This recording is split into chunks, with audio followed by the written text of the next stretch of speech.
एक सेठ जी एक महात्मा जी के पास पहुंचे।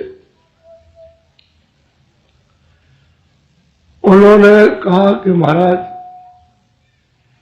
सत्संग सत्संग सत्संग तो सब कहते हैं, तो सत्संग का फल क्या मिलता है? और दर्शन का क्या फल? और सेवा का फल क्या है? तो महात्मा जी ने कहा, भाई देखना चाहते हो, सुनना चाहते हो, समझना चाहते हो? कह लगे हम देखना चाहते हैं कि सेवा दर्शन और सत्संग का फल क्या होगा। कह लगे देखो वो पहाड़ है, उस पहाड़ पर चढ़ करके जाओ, एक जमीन मिलेगी बराबर, मैदान सा रहेगा, तो वहां किसी चट्टान पर बैठ जाना और बोलना कुछ नहीं, बोलने की जरूरत नहीं है, तो चुपचाप बैठे बैठे और देखते रहना। और ये समय जाने का है, इस समय तक वहां पहुंच जाए। कहले नहीं, सच्ची बताओ, देखना चाहते और फल प्राप्त करना चाहते हो तो समय से जाओ। समय बता दिया। सेठ जी पहाड़ पर चढ़ते चढ़ते चढ़ते चढ़ते बहुत परिश्रम हुआ, मेहनत हुई चढ़ाई और पहुंच गए। एक मैदान था, वहां हो गए।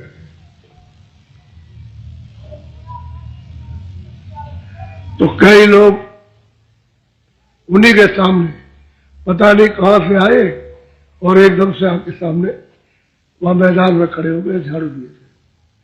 उन्होंने झाड़ू लगाए, सब झाड़ने लगे और वो सेठ जी देख रहे और झाड़ते झाड़ते झाड़ते गायब हो गए। उन्होंने देखा आगे पीछे कोई नहीं गायब। तब तक एक समाज आया, कई लोगों का, गलीचे लेकर के, बढ़िया बढ़िया सुंदर गलीचे, और बस जमीन पर उतारे और उन्होंने फटाफट फौरन और बिछा दिया। और बिछा के जब तैयार हो गए तो गायब हो गए। किधर चले गए, पीछे देखा, आगे देखा, कहीं कुछ नहीं। अब चुपचाप बैठे हुए।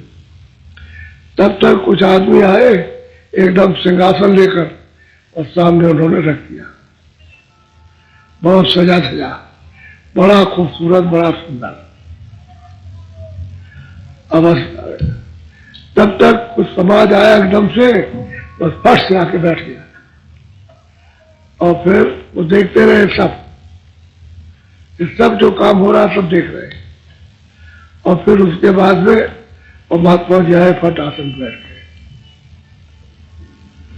और उनका फिर सत्संग हुआ। यानी उन्होंने संदेश सुनाया, वचन सुनाए, सब ने मतलब यह है कि ध्यानपूर्वक सुना। पूरा सत्संग हुआ, उन्होंने सुना। और सत्संग सुनने के बाद में फिर उन्होंने सबने प्रणाम किया उनको, और वो देखते देखते आंखें देखते ही गायब हुए। महात्मा जी चले गए, अब खाली वो बैठे, सब के सब बैठे तो प्रणाम कर रहे इस तरह से, जब तक प्रणाम किया तब तक गायब। और उसके बाद में सेठ जी ने जब ऐसे प्रणाम किया तो जो संगत थी वो गायब। किधर गए, ऊपर देखा, नीचे गए। उसके बाद में कुछ आदमी आए, सट सट से गलीचा उन्होंने समेटा और वो फट से लेके चले गए। ये सब क्रिया उन्होंने अपनी आंखों से देखी।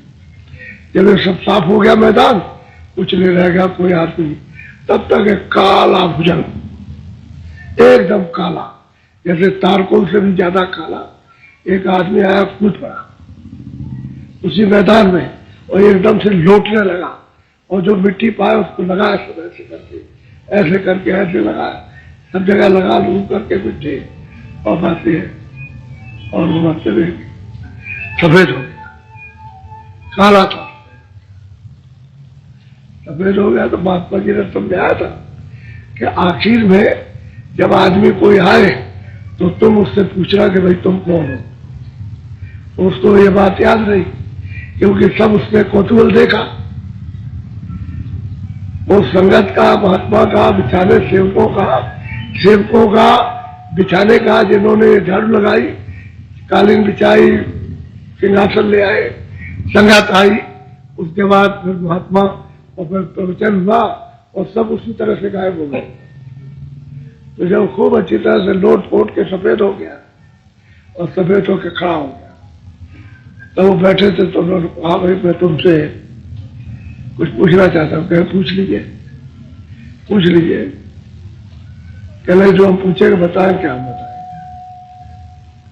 कि भाई तुम अभी तो काले थे, बिल्कुल काले थे, और मैंने देखा कि तुम लौट रहे हो और धूल लगा रहे हो, और लगाकर मेरे आंखों के सामने, और देखते देखते तुम सफेद हो गए। तो उन्होंने कहा कि देखिए मैं पापी आदमी, पापी हूं, मैंने सुन रखा है कि महात्माओं का पाप की वजह से दर्शन सामने नहीं कर सकता हूं, लेकिन इतना सुन रखा है कि जहां उनके चरण रस पड़ती है और जहां उनकी संगत बैठती है, वो मतलब है वो फल मिलता है। तो मैं आया, वो तो सब चले गए, पता नहीं कहाँ गए होंगे, मैं तो धूल में लौट कर दिया। दिन भर का पाप मैंने छुड़ा लिया,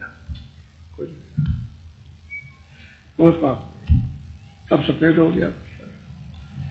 तो सेठ सोचने लगा कि भाई इसने तो दर्शन किए नहीं, और मैंने तो उनका दर्शन किया, महात्मा का दर्शन किया, और ये जब संगत आई सेवा करने वाली तो झाड़ू लगाई, उनका भी दर्शन किया, और फिर उसके बाद गलीचे बिछाए उनका भी दर्शन, फिर सिंहासन लाए उनका, और महात्मा जी आए उनका भी मैंने दर्शन किया। तो मैं बड़ा आदरणी, मैं मतलब यह है कि मन का बड़ा अधिकारी हूं कि ये तो धूल में लौट गया और पापों को इसने इस रास्ते धो डाला, और हम ऐसे रहे कि दर्शन किया और अब मतलब नहीं। तो कह लगे कि तुमने मन से दर्शन नहीं किया, कपट से दर्शन किया। उसने कहा हमने निःसंदेह कुछ नहीं रखा, हम पापी है और कुछ नहीं है, गुनहगार है, हम चिल्ला रहे सबके सामने हमने गुनाह किए, पाप किए, इसलिए हमने निष्कपट मैंने इस रज में स्नान किया है, मुझको तो ये फल प्राप्त हुआ। अब उसको बड़ा अफसोस हुआ कि देखो मैं ऐसा कपटी, और सच्ची बात कि उसमें कपट था, यानी कपट था, चालाकी थी, और उसमें अपमान था, घमंड था, धन का था, इसका उसका सबका। तो कपटी को तो फिर यह तो नहीं मिलेगा। कहते हैं कि निष्कपट होकर के सत्संग सुनो और संगत का दर्शन करो, और संगत की जो धूल है उसको लगाओ, समझ में लो, तो तुम में ये सब पवित्र अंदर बाहर आ जाए। उसी को दर्शन होता है जो निर्मल और साफ।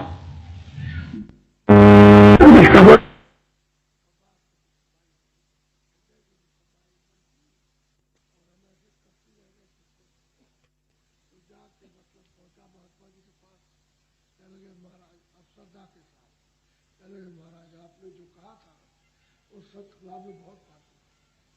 मैंने आपसे कपट किया, मैं धन के भाव में आपको कुछ नहीं समझता, आप कुछ नहीं, मैंने आप पर कोई विश्वास नहीं किया, मेरी कोई आपसे प्रीति नहीं थी, प्रेम नहीं था। मैं तो सिर्फ ऐसे ही आया था कि देखे ये क्या कहेंगे। तो मैंने सब प्रत्यक्ष में देखा और उसने सब बताया कि मैंने ये देखा इस तरह से, और पीछे से ये देखा, और फिर मैंने उसको ये पूछा तो उसने ये बताया। तो मैं तो बड़ा कपटी था।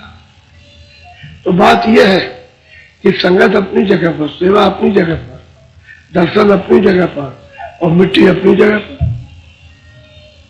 वो तो जहाँ संत महापुरुष उस मालिक को प्राप्त करने वाले जमीन पर घूमते रहते हैं, वो मिट्टी भी पवित्र हो जाती है, मिट्टी पवित्र होती है। लेकिन तुम निष्कपटी तो हो जाओ, कोई कपट न रखो, उस मिट्टी का लाभ तो कम से कम ले लो। तुम उसी एकदम मिट्टी पर रहते हो और निष्कपटी हो, इसलिए वो आपको लाभ नहीं आ सकता, क्योंकि विकार भरे हुए हैं और विकार भरते जाते हो तो सफाई नहीं हो पाती है। जो निष्कपट हो जाएगा, गुनहगार कितना भी हो लेकिन निष्कपट हो जाए, उसको फल मिल जाए। यही है दर्शन का बहुत लाभ, सत्संग का बहुत लाभ, सेवा संगत का बहुत लाभ, मिट्टी लगाओ बहुत लाभ, सब में अपने अपने लाभ, उससे खाली कुछ नहीं है। लेकिन हीरा गले में पहरा दो और दूसरा चिल्लाया, अरे क्या तूने ये शान फैला रखी है बनावट, अरे कांच है कांच, तो बस गुस्से में आकर एकदम नाराजगी में आकर के उतार के फेंक देता।